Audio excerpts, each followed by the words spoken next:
right, so I got my don'ts out of the way. My don't remake movies out of the way. What are your don't remakes? Don't remake this X movie. Yeah, so don't remake. Well, I kind of did like you did in terms of I took a whole kind of genre of movies to like one of them, and I'm gonna say it's my first one, babe, really. And it's just because it's a big category. It's like Disney, stop remaking animated movies to live action. Yeah. Okay, just don't do that anymore. I mean, these didn't work. Yeah. I mean, Dumbo, what were they thinking? Crying out loud. You know what I mean? And I'm mostly focusing on. Now I'm kind of forgiving Dumbo a little bit because Dumbo had some definitely racist things in it. Yeah, but you really couldn't, and they didn't put in this time, and they couldn't have because again, it doesn't really play. Right. I mean, in a way, I'm gonna try to say this the right way. I can kind of appreciate the dark humor of calling the crow Jim. I could kind of appreciate the dark humor a little bit. Yeah. Call the crow Jim. You know, I'm like, I understand. I understand. It's just kind of like, oh, okay. Kind of thing. That's a little dark humor for me. And I'm just like, oh man, that's just, oh man. But yeah, go ahead. I kind of forgive the early Disney animated stuff just because they didn't spend a lot of thought process into it. I mean, it still looked really great. I mean, if you go back and watch Sleeping Beauty or Snow White, they still look amazing. They still look really cool. I mean, that witch in Snow White is creepy as you know what. So I don't know why you want to take an apple from her there, Snow Baby. I don't know. I don't get it. Yeah. So there's that. I mean, if she was like a really attractive, like fairy godmother type, like, oh, my child, here, take an apple. It will refresh you. That was like, sure, I'll eat the apple. Instead of like, oh, my pretty, you want to like, nah. Nah. But I'm talking like the animated movies from like the 80s to like the 2000 range. Because, like Aladdin and it's been done. Yeah, Mulan. See, again, there you go. Come on, man. Yeah. And they're going to make more. They're already talking about doing more. But there's one exception to that from that range that I will throw into my should be remade. Because I don't think it was done very well. I think it was it was in that weird when Disney took chances, but then money, kind of like, the latest to early to mid 80 range, where they really didn't know what to do. Disney kind of was still trying to figure themselves out, I guess, because they had, they kind of were trying to break away from that wonderful What If Disney Sunday afternoon thing. And those silly Disney movies, like, the computer wore tennis shoes and Gus, the mule kicking. Save that one for your dues, though. Save that one for your dues. Whatever, Yeah. And so, just stop remaking animated. Yeah. You did them better with the animated stuff. They're better. They ain't gonna remake the Hunchback of Notre Dame live action, and it's not gonna be as good as that animated one was. And again, it did have those talking gargoyles, which is just stupid. But had to kind of kid it up a little bit because it was a dark thing of like, this guy who was grotesquely, deformed, and this, bishop, or I forget exactly what it was, like some sort of vicar or something who was, lusting after Esmeralda. You remember the scene of him talking about her burning in hellfire, or his desire, because they rhyme, and then watching her like naked flame dancing form in the fire. That's a little adult right there. I don't think so. I mean, yeah, it is sort of in fitting with the whole, multicultural type, bandwagon they're on now to put in people of all sorts and shapes and sizes. Because again, you have a handicapped type, mutilated, crippled type person in Hunchback and in Quasimodo, and you have, sort of the bad guy's the white guy. Yeah, sure, why not? Yeah. And then you have the, the Esmeralda, the sort of the dark skinned, person from, Spain or Gypsy or whatever, wherever she was from, the Middle East, maybe she was from the, Northern Africa or something. But yeah, just stop, because they were really good. And yes, there's again, when you make Aladdin as awesome as Robin Williams was, and I will admit, Will Smith was one of those people who could sort of do it sort of right, but not quite as good. And so again, you're always going like, yeah, this was okay, but and then like other reviewers have said, just show your kids the animated one, it's better. You can remaster them. You can remaster them to look just beautiful. Look up to, if even though I don't think the animation is bad, I mean, especially in like movies like Beauty and the Beast, where it's like, you know, like that, like the animation in that older movie was great, you know, but like. And you see the reflections. Holy crap! Yeah, but some of them I understand. Like, okay, you can update the animation to like look more 3D-ish and everything, and look more high definition. I'm like, just do that. Just do that. Right, the movies are much better. Snow White and some of the older stuff can be, you know, remastered and just look gorgeous. Yes, absolutely. Exactly. They do that. Absolutely. And something else that they do, and I'm piggybacking off of what you say, is what you're saying is like they do tend to like drag the life out of the characters or whatever. Like even in the movie art, like you look at Mulan, it's just like she looks bored. She's in the middle of a battle and she looks bored. And I'm like, come on, man. But see, that's my point. It's like if you look at the original animated movie of her working hard to prove herself, to making the iconic scene of her cutting off her hair and sneaking off of the father's sword, or putting on the armor and going like, okay, I'm going to do this for family, for honor, for my father. That's cool. That's so freaking cool. And then, you know, in the live action, she's just like, okay, got the armor and I'm leaving, and then did me in and go. And then like, oh yeah, by the way, at the beginning of the movie, she's the chosen one, sort of like she's already can do all these amazing things. And so now instead of just being the, you know, the quiet, you know, wallflower woman who just has to say, you know, whatever, which doesn't really work in terms of the culture or the time period. Again, it's like, why are you trying to do this? Why are they trying to shoehorn in modern sensibilities into ancient China? Exactly. Hang on, I gotta. Exactly. Later, I'm gonna go into the what was it on Futurama? It was the dome of frustration, and he was up there cussing and yelling, and he was like, ah. So I'll do that later in my dome of frustration. I hear you. Yeah, but I'm like, it doesn't work that way. You can't set a thing in ancient times and go like, well, women are just as equal as men back then. And they will like, no, that's the whole point of the movie. No, that's the exactly. Exactly. So yes, stop it. Yes. Okay. But that's the thing is like, so she didn't work hard to prove herself to be as capable or more so than some of the men in her outfit, in her unit. No. She was already better than them. Right. Skywalker. So and she didn't do anything. She was like, I just have to stop being a quiet, mousy little girl. And it's like, now I'm awesome. Well, you were awesome before. You were awesome as a kid. You could only do these weird things because of your chi, which apparently is now magic or something. Yeah. I hate when they do that. That's why I want them to stop. It just stop. Because again, the Mulan animated was way tons better than this ridiculous nonsense they just put out. Yes. All right. Hang on. Okay. Cool off of it. I was like, I was going to ask you need something stronger there, but I should have went to the ABC store. So my second one is Big Trouble in Little China. They're talking about redoing this. Just don't. And they're talking about The Rock redoing it, and I'm kind of like, that's a tough one, man. It's kind of like when you say The Rock's going to be in it, I'm kind of like in those movies where the guy's on the ledge, he's about to fall off, but he doesn't.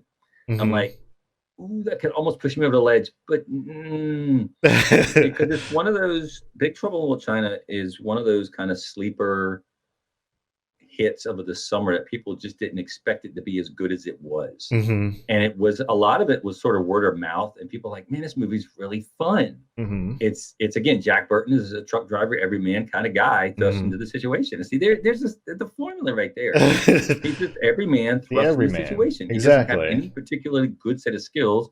Except it's all on the reflexes, you know. That's about it. But he's got, determination, and, it's kind of like in the movies, like, what do we do now? I don't know. I'm making this. I have no idea. I'm making this up. Exactly.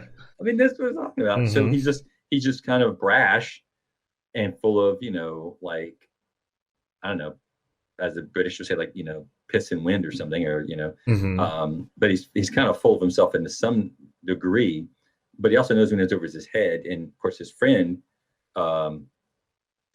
helps him out quite a bit, and it kind of knows more what's going on. So it kind of fills him. He's like, okay, I'm reasonable, but I see a lot of unreasonable things, and so he's really a fish out of water in this kind of Chinatown, little China, and he's in over his head. Yeah. So it's like, whoa, okay, that's really cool. Don't do it. Just stop. Yeah, and that's something that's missing from when they try to recreate these characters today. Is that most of them, like, because it's always, always about progressiveness and everything. So it's usually like a woman or, as they say, person of color or whatever. But whatever, it's just like they try to create these characters, but they forget about like, the relatability, the points where like they're actually in over their head. It's like, no, they can usually handle everything that's thrown at them because they're just perfect or whatever, and then they have the personality of an asshole or B word if you're if you're of the opposite sex or whatever. And it's like you have these non-likable personalities, and they can just handle anything that's thrown at them. And it's just like, I'm supposed to root for this person? Why? Yeah. Well, actually, I mean, of course, Big Trouble in Little China has already got that kind of box checked off. It's like most of the cast is Chinese or Asian in some way. I mean, they may not all be Chinese, but they're certainly all Asian, right? But other than the main, like, what, 2 or 3 of the main characters, that's about it. Everybody else is Asian. Well, and then hence the Little China part of this whole Big Trouble. Yeah. Kind of like.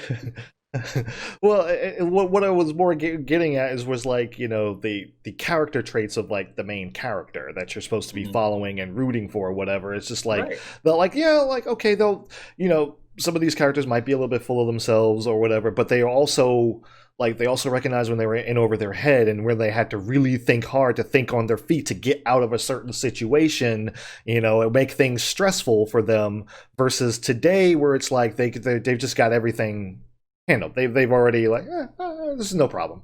This is no problem for me. So it's just like, all right, so you're never really in any danger, and you're a butthole to boot.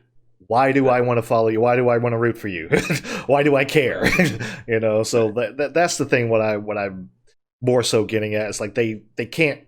They, even if they tried to do this,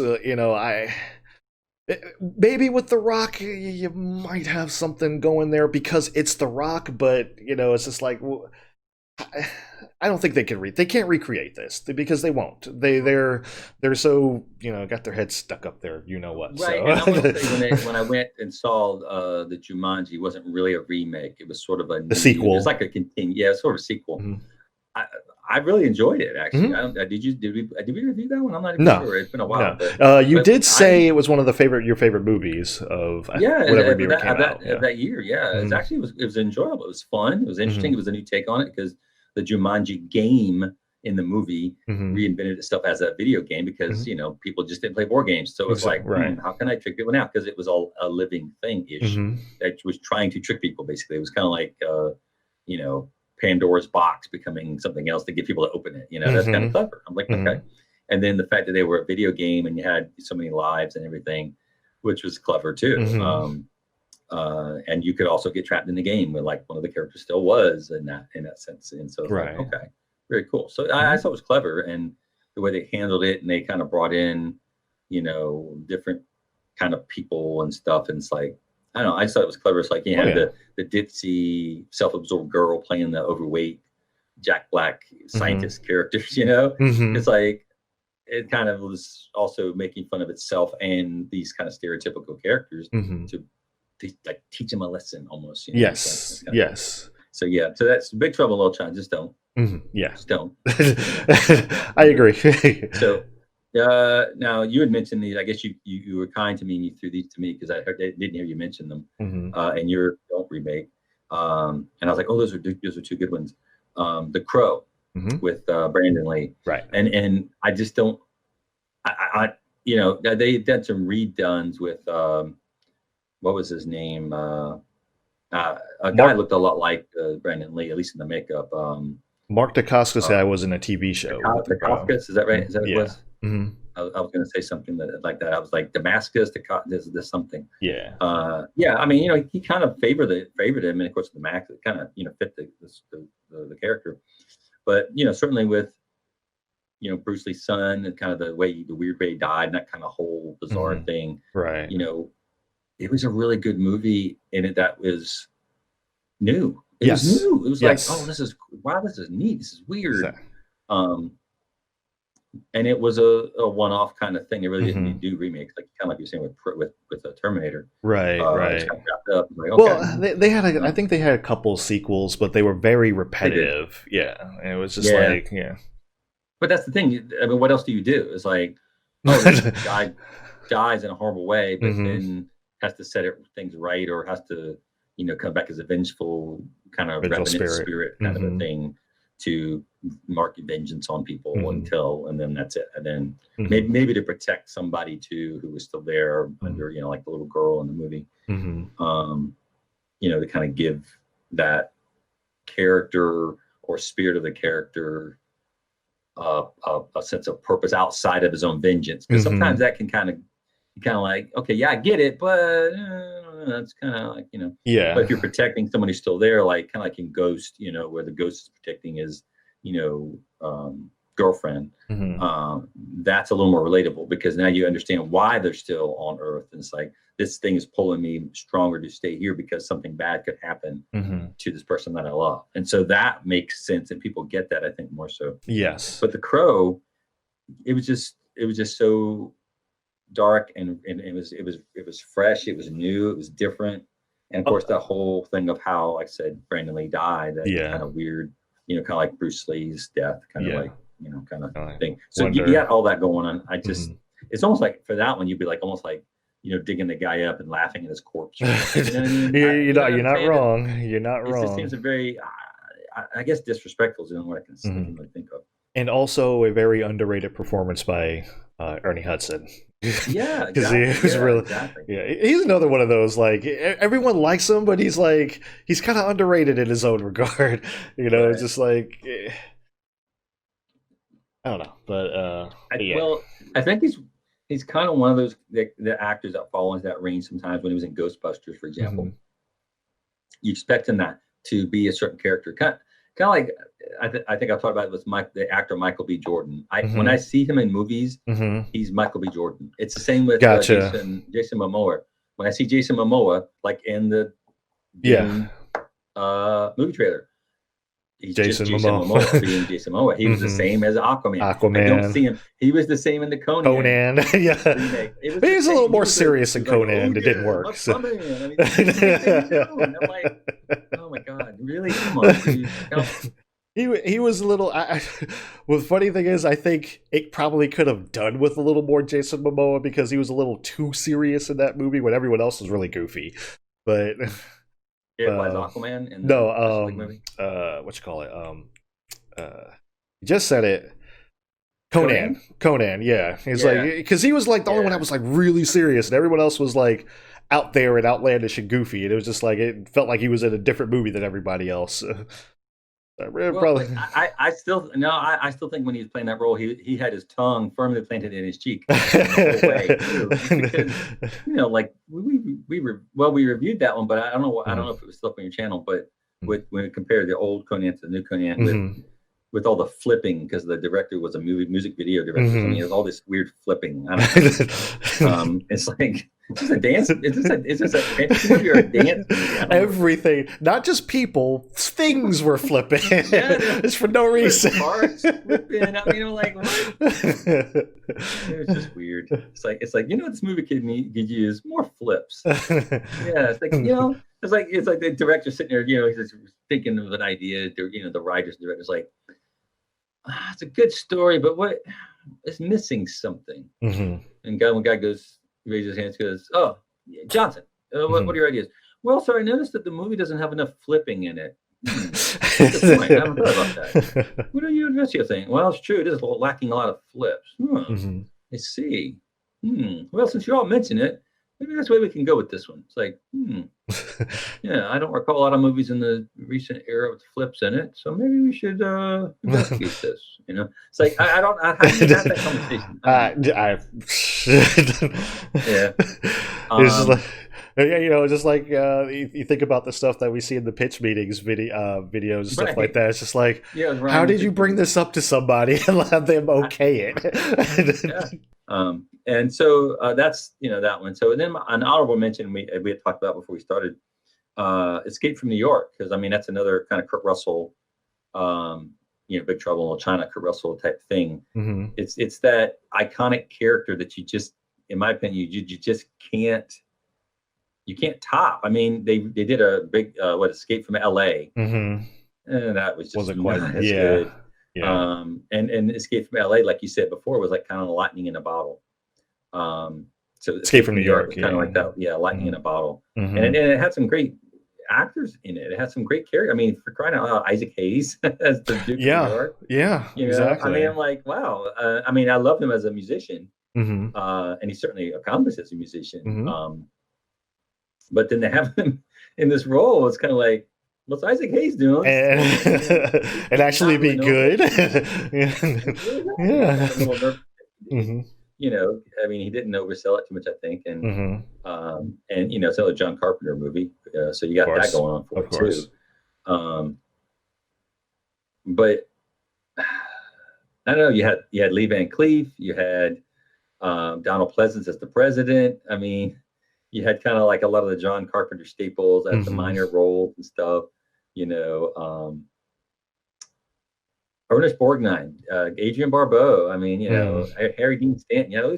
These great actors in this, had this kind of strange kind of concept of, so crime's really bad in America, so they decided to get really hardcore in the martial law thing and put a big wall around Manhattan and throw people in, and like you're done.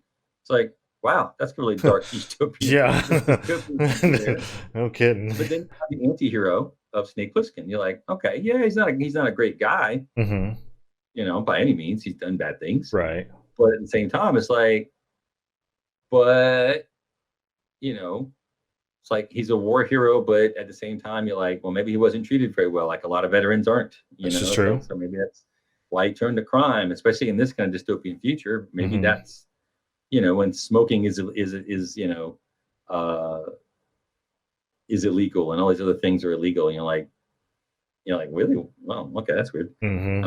So that's my kind of honorable mention of things that should not be have a remake. Should not do the remake of. All right. Do not remake this. Do not remake these. They probably will, but just don't. Don't. Yes. Thanks for watching until the end, fellow Nerd Posse. If you stuck around this long, it means that we own your soul, and the only way to get it back is to click that subscribe button, leave a like or dislike, and comment down below. If you want to watch the full video, check us out on McBlamEntertainment.com, or for the audio version, just simply look us up on your favorite podcasting app. Follow us on social media, the links are in the description down below, and if you feel ever so kind, you can support us on Patreon or Subscribestar for as little as $1 a month and gain access to our Discord server where we talk about all sorts of nerdy stuff. Thanks again for watching, and depending on what time of day you're watching, have a good morning, have a good day, and have a good night, and we will see you in the next video.